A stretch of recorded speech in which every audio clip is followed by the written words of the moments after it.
Classe de seconde générale, physique-chimie. Chapitre 9, la transformation chimique. Activité expérimentale, identification du réactif limitant.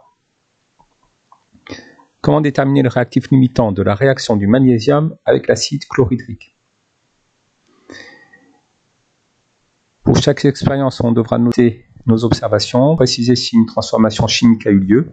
Puis pour l'expérience 2, nous devrons identifier, en justifiant les réactifs et les produits, identifier les espèces spectatrices, écrire l'équation de la réaction chimique et l'équilibrer. Et enfin, identifier le réactif limitant. Première expérience, dans un tube à essai, introduire un morceau de métal magnésium et ajouter environ 5 ml de solution aqueuse de chlorure de sodium. Observer. Alors, rajouter du chlorure de sodium à du magnésium ne provoque aucune transformation chimique. Deuxième expérience, qui nécessite le port de gants et de lunettes. Mesurer le pH d'une solution aqueuse d'acide chlorhydrique, noter H+, aqueux plus Cl- aqueux, noter sa valeur. Introduire dans un tube à essai un morceau de magnésium et ajouter 5 ml de solution aqueuse d'acide chlorhydrique. Boucher le tube en maintenant fermement le bouchon. L'ouvrir et approcher une allumette enflammée à l'ouverture du tube à essai. Quand la transformation est terminée, mesurer le pH de la solution et noter sa valeur.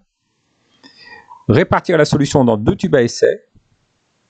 Tester la présence des ions chlorure et celle des ions magnésium.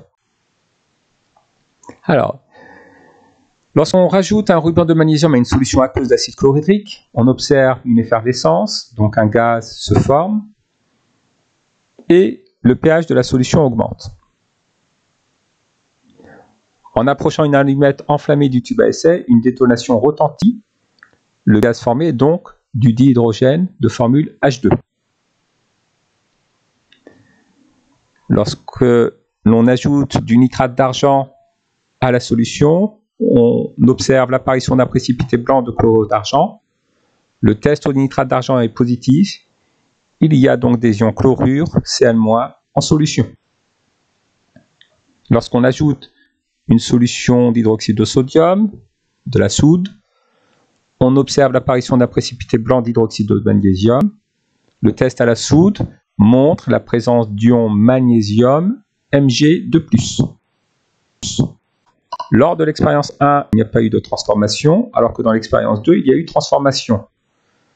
L'ion sodium n'est donc pas le réactif, puisqu'il n'est pas présent dans l'expérience 2, alors qu'il est présent dans l'expérience 1. Lors de l'expérience 2, il y a eu augmentation du pH, donc une diminution des ions hydrogène. L'ion H+ est un des réactifs. Il a été consommé, donc c'est un réactif. Il s'est formé du dihydrogène. Le dihydrogène est donc un produit de la réaction. Il y a eu formation d'ion magnésium. Donc le magnésium métallique Mg est un réactif. Et l'ion magnésium Mg2+, un produit de la réaction. Les ions chlorure ne semblent pas avoir réagi. Ce sont des espèces spectatrices. L'équation de la réaction chimique s'écrit H+ plus Mg donne H2 plus Mg2+.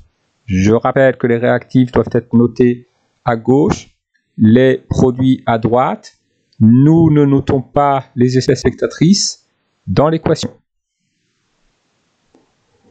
On passe à la vérification de la conservation des éléments.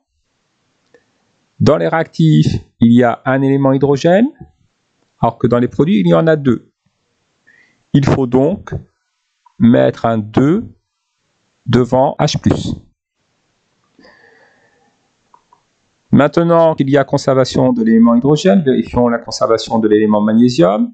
Il y a un élément magnésium à gauche, un élément magnésium à droite. Il y a bien conservation de tous les éléments. Autre chose qui doit être conservée, c'est la charge électrique. Dans les réactifs, l'unique espèce chargée est l'ion hydrogène. Un ion hydrogène porte une charge positive.